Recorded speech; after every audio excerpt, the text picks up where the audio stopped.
Ya.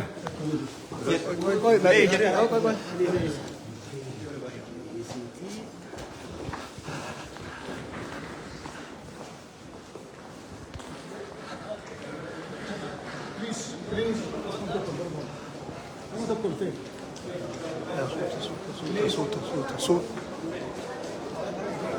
صوت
sagantaa keenya eegaluu deemna dursoo kam naguma jechuun barbaada calqaba irratti tartiiba sagantaa keenyaa isinitti hima yeroo xiqqoo jala waan darbeef tartiibni akkaan aduma sagantaatti baafanne sanitti deemuu dhabuu mala yookaan ammoo akkasitti deemuu dandeenye kanaaf iddoo jirurraa tartiiba sagantaa baafannee isinitti bira kanaaf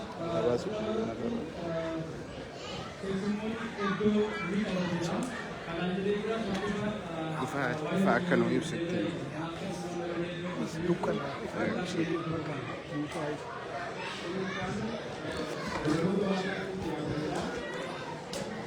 Inni kun simannaa Jawaarii sunis amma raawwatee jira. Jawaar seenee jira. Kanaaf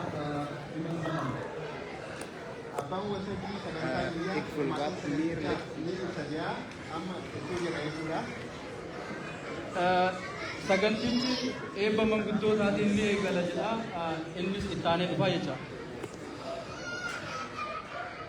Kan kolleejjii mannaa dhimma eeggataa Jawaar Mohammadii fi hojjetu isaa irratti ibsa gabaabaa ni dhaabbiidha. Inni kaan walaloon mata duree isaa hiigaa jedhu dargaggoo Saadaatiin ni dhiyaata. Fuulota kitaabichaa keessaa keeyyatni lama hirmaattootaaf ni dubbifama jedha. Ittaanee sirni gurgurtaa kitaabaa kallattiidhaan ni eegala. Yeroo sanitti ammoo waa'ee bishaanii fi akkasumas ammoo wanni tokko afaanii qabamu ni raabsama. Ittaanuudhaan sagantaan marii obbo Jawaar Mohammadiin ni gaggeeffama jedha. Erga sagantaan marii gaggeeffame booda ammoo namoonni gaaffii qaban gaaffii deebii ni adeemsifama.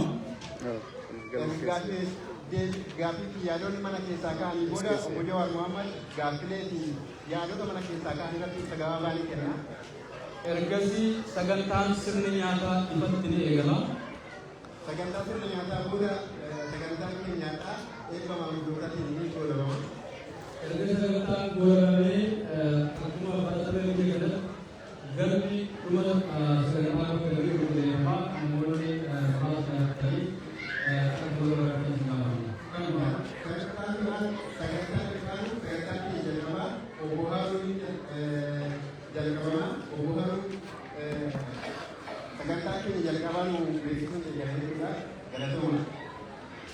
ya galatoma sagantaa jalqabaa manguddoonni yookaan hayyoonni sagantaa eebbaan banu manguddoonni yookaan hayyoonni xiqqaabnu isaan eebbaan banuu danda'an Dr. Baqqalaa fi Abbaa Xiqqaatti gara wanta jedhanii turumaa dhaasa jedhani. Amina.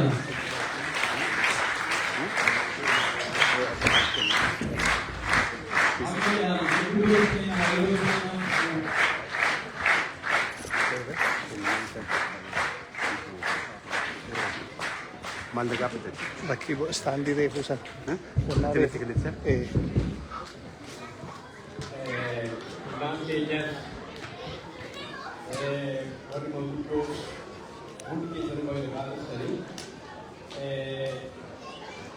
ilma keenya obboleessa keenya haadha warraa wajjin baga waaqa nagaa nuufi baga nagaa wal waaqiti mee waaqni lafa nagaa biloonni lafa nagaa naafu amaa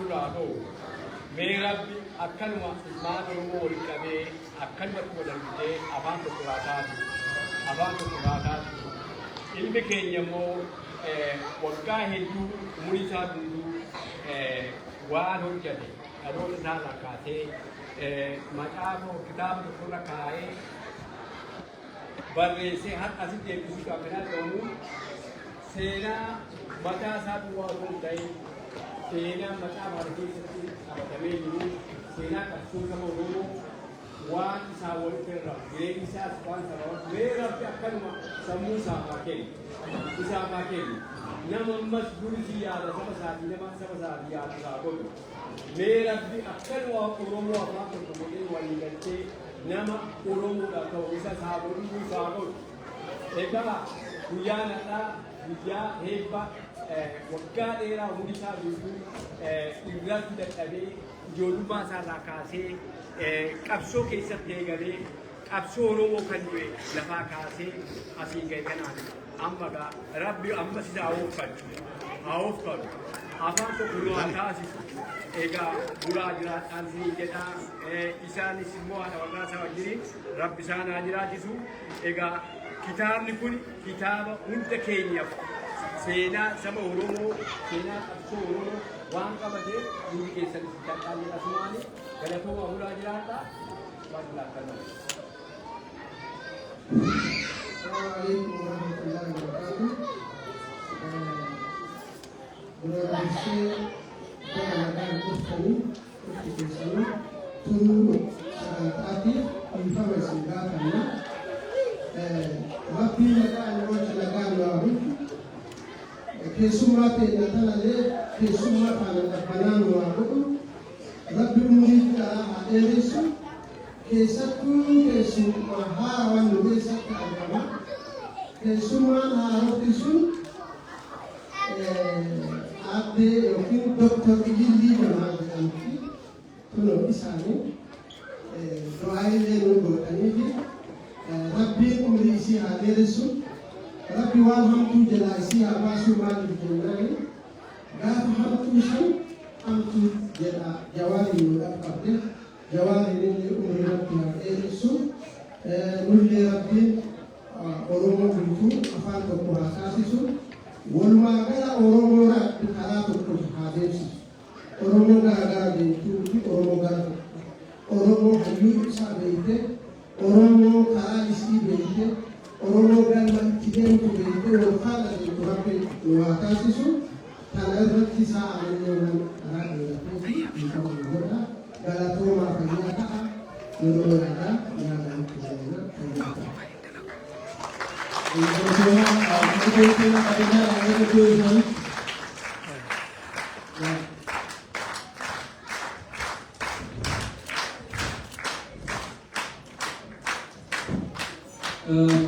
Dato' Major Bana, itansiamu koi hawasa kesa rokan ko praise manna kesa upo dasare hasa gawawa imma upati jawatan tuwa gawawa menjeru anak ada teman berjanji kara udah saya nggak berjanji ambilin semua ambilin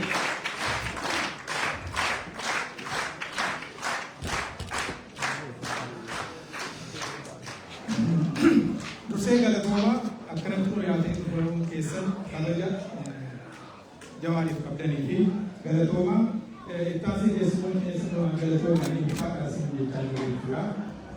Kamera jawab itu ada apa tu? Okupan kamera ni kita beri sesena boleh juga. Anak kita ini aku tu, baik tu lah beri juga. Jangan apa umat sama-sama ini mari betul. Karena aku bisa terima juga. Kamera hawan yang timbeka, nam sampaikan. Bakon dah nam sampaikan. Kasmat aku mabaran nanti akan turun abdi kabai juga. Karena kirugani kabata, kalau cuma aman menjadi apa? Kemudian bila cuma hadir dalam dalam Ambil.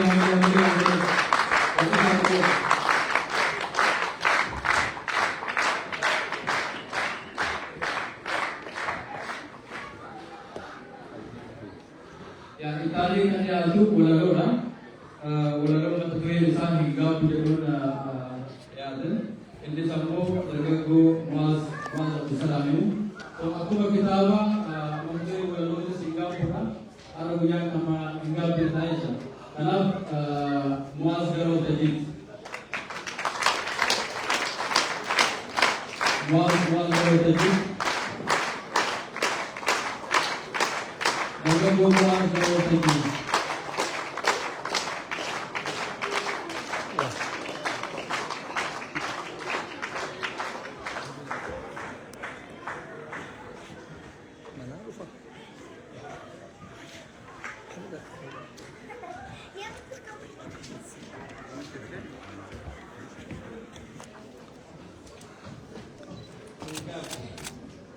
Adalah benda cekali dan kuri kali cara kita berbaca abas sendiri boleh. Jalan ini kehaminya dan kaki adubenya kenya nya orang itu jadi. Onne kata benne हम तो normal kena ini salah doa bara abdul dan orang kena. Ini bahasa. Sudah bercakap orang itu. Kita semua nanti tugas seperti bahasa ke roka, ada tujuan bahasa diina cabsee diinee busee oromummaa boonsee baasee waloo galee biyyaafisee wal gaargaara jedhee labsee garuu isa hidhuuf gartuun gantuun waadaa cabsee hin gaabu yoomiyyuu waan kalee dabarsee.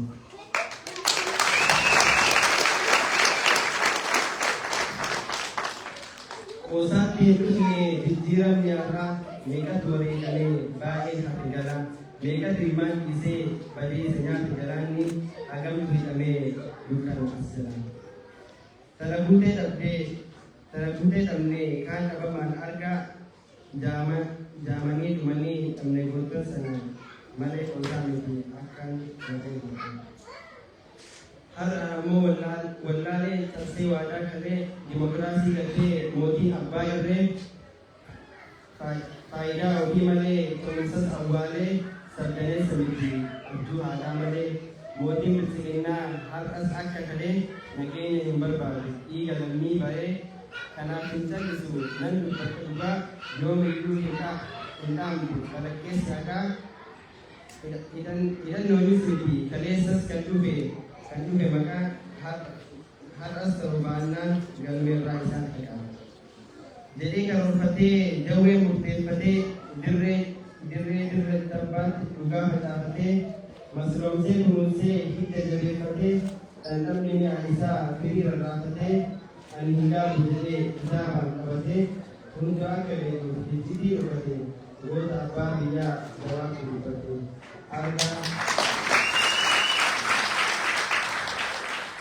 argaa hawwii guddaan xixiqqeessi mul'ate qalleessi nu sodaanne har'as hin dhibanne jabaan sabaaf kaanii kan dhiirraa tujeesse barreessaa walloo Saadaat Elemuu. Saadaat hedduu galatoomii Saadaatiin gara teessoo isaatti hamileedhaan simataa.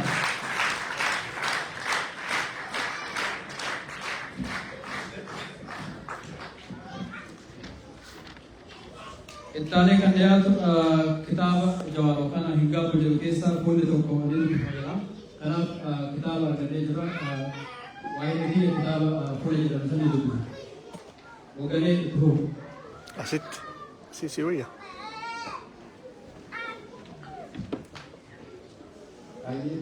Galatuma.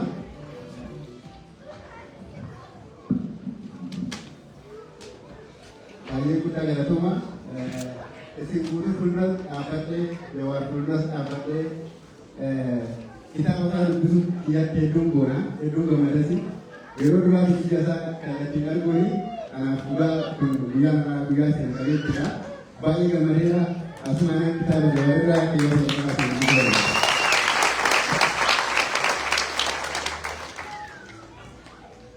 fuula dhibbaaf shanii kutaa shan diyaaspooraadha kan kutaa tokko Ameerikaa. Hagayya kuma lamaaf shan Finfinnee ta'ee biyya Ameerikaa kutaa Kaalifoorniyaa kaabaa buufata xiyyaaraa San Firaansiskoo qubata. Achirraa taasisii qabadheen yuunivarsiitiin Istaanfoord dhaqe. Yuunivarsiitichi mooraa hamma magaalaa takkaa guddatu qaba. Lafa heektaara 3,310 irra qubatee jira. Bareedinni isaa seensumarraa eegala. Magaalaa xiqqoo Paalo Aaltoo jedhamtu bira jira. Kutaan Kaalifoorniyaa haala qilleensaa waggaa guutuu jireenya mijataa ta'e yoo beekamtu keessattuu gamni ani dhaqe kan kaabaa badda daree baay'ee namaaf tolu.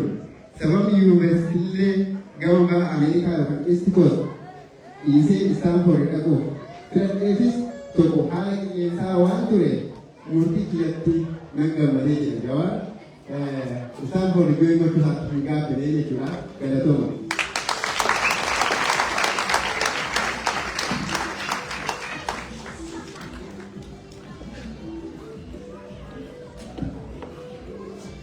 Anis keeyyatti ittaanu dubbisa. Yuunivarsiitiin Istaanfoord nama Liilaan Istaanfoord jedhamu bulchaa kutaa Kaalifoorniyaa fi dureessa beekamaa ture bara 1885 dhaabbate. Bara 1891 hojii eegale yaadannoo ilma isaa tokkicha daa'imummaan jiraatee irreecha bu'uureesse. dhaabbata barnoota dhuunfaa yookaan immoo piraayiveet instituushinii yuunivarsiitiileen Ameerikaa hedduun filatamoo sana keessaa tokko yoo ta'u, bara ani baradhu barattoota 16,000 ol sadarkaa digrii fi gosa barnoota hedduu barsiisaa turee jira. Kanuma keewwatoonni tokkoffaa fi lammaffaa galatooma.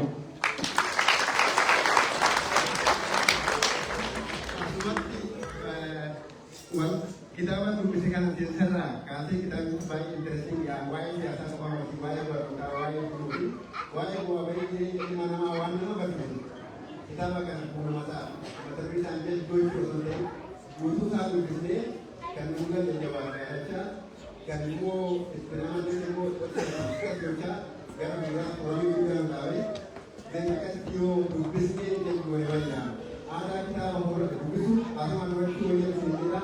Kita tidak tahu masalah mengambil Amma waanuma walitti qabamnee dubbisha jedhuu baay'ee kitaabaati gurgurtaa kitaabaati. Kanaaf kallattiidhaan gara gurgurtaa kitaabaatti deemna. Kitaabni Jawaarii mallattaa'e dhibbaan kan gurguramu yoo ta'u, kitaabni kun ammoo akkaataa humna hawaasa keenyaatiin kan gurguramudha. Kanaaf kallattiidhaan gara gurgurtaa kitaabaatti deemna jecha. Namoonni kitaaba mallattaa'e bitachuu barbaadan maqaa keessan himtanii ergasii ammoo gurgurtaa kitaaba irratti eegala. Qoree nageenyaa ammoo haala kanarratti nu barbaachisa jechuudha. Kanaaf kallattiidhaan gara gurgurtaa kitaabaatti deemna.